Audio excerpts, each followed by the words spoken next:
Hello, welcome to Shine Solution. Today we will discuss very important relations in thermodynamics, that are Maxwell's relation and thermodynamic relation. To remember these relations it's very difficult, so we are dealing with very simple techniques to remember this one. For that we need a square like this. Okay, see the square like this, and from the left top corner of the square we will start the letters S. First letter is S, stands for entropy, then H for enthalpy, P for pressure, then G for Gibbs free energy, then T for temperature, and A for Helmholtz free energy, V for volume, and at last U for internal energy.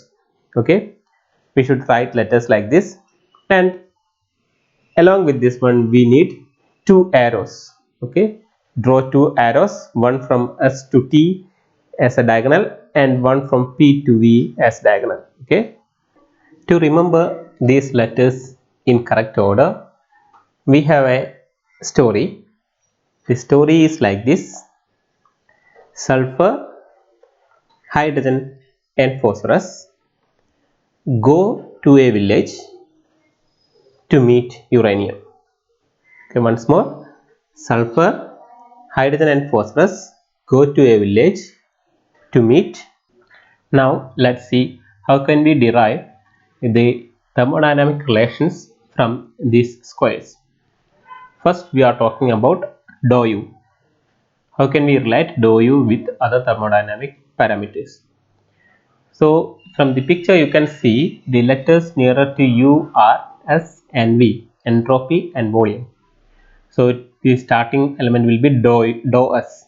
Okay, dou u will be equal to dou S, and the S you can see the diagonal starting from S ends at T, so it will be T dou S, and plus or minus another letter nearer to U is V, so the diagonal starting from V ends at P, so it will be P dou V.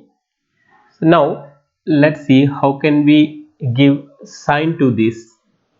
Okay, T dou S. T dou S, you can see the diagonal, the arrow starting from S and ends at T, so it is away from U. If it's away from U, this sign will be positive, and for V you can see it's towards U, so it will be negative.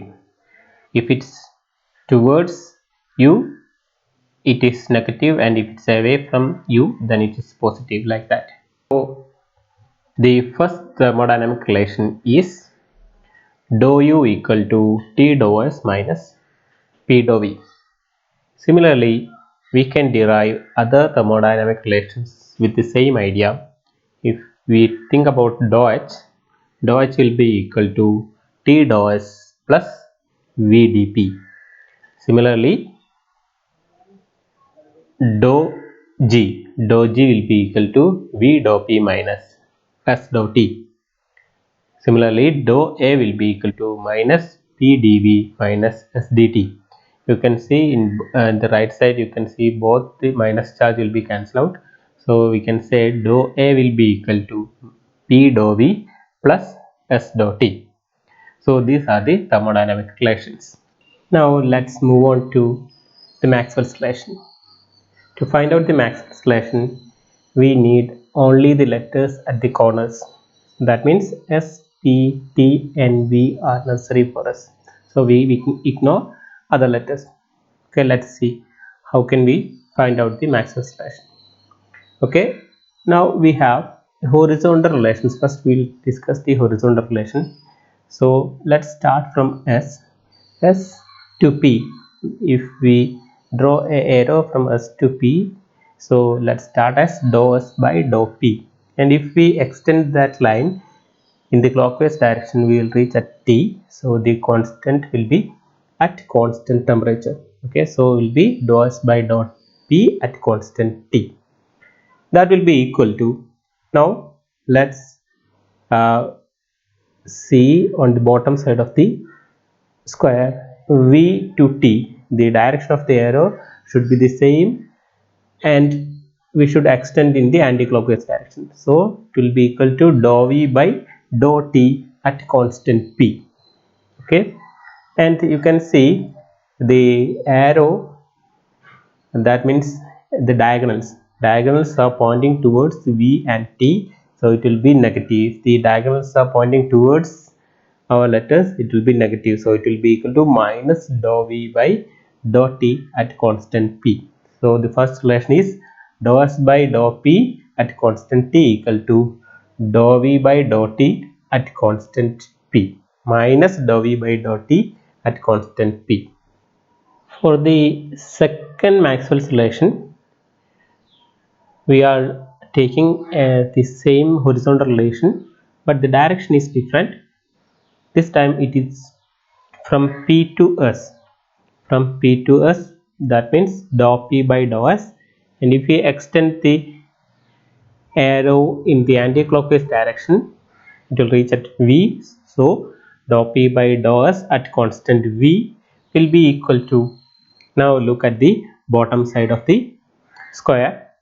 Now the direction is from T to V, from T to V, and if we extend in the clockwise direction, we will reach at S. So the relation will be equal to dou T by dou V at constant S, and the sign of dou T by dou V at constant S will be negative because the diagonals pointing towards T and V, so it will be negative. So the final relation will be like this: dou P by dou S at constant V will be equal to minus dou T by dou V at. For the third Maxwell's relation, we should go for the vertical relation. That means the relation between S and V and P and T.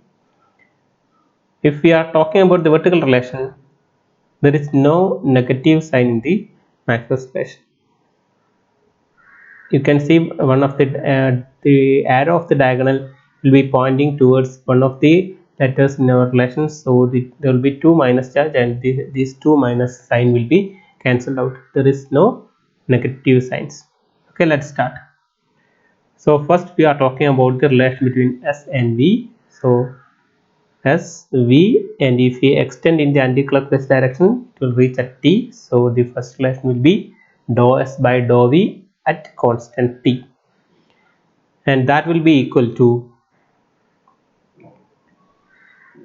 now the relation is P and T, then that will be equal to dou P divided by dou T at constant V.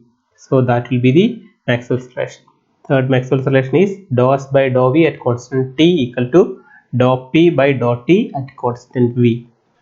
For the fourth Maxwell's relation, we will consider the left side but in the opposite direction. Left side of the square in the opposite direction from V to S. So we will start with dou V by dou S at constant P. That will be equal to, now look at the right side. Start from T. Dou T divided by dou P at constant S. Okay, so there will be a negative sign on both sides, so it will be cancelled out. So I represent the negative sign on both sides, but we can cancel it out. So finally we can say it will be dou V by dou S at constant P will be equal to dou T by dou P at constant S. So these are the Maxwell's relation. Okay, so these Maxwell's relations are very important, and if you remember this one, you can score a lot of marks in your competitive exams in chemistry. So along with this one, we are giving some examples. So these are the questions we take it from previous year CSIR NET and GATE and JAM exams. Okay, you can solve it. We are giving as exercise. Okay, just try these questions and give us the feedback. Okay, thank you. Let's meet in the next video. Bye.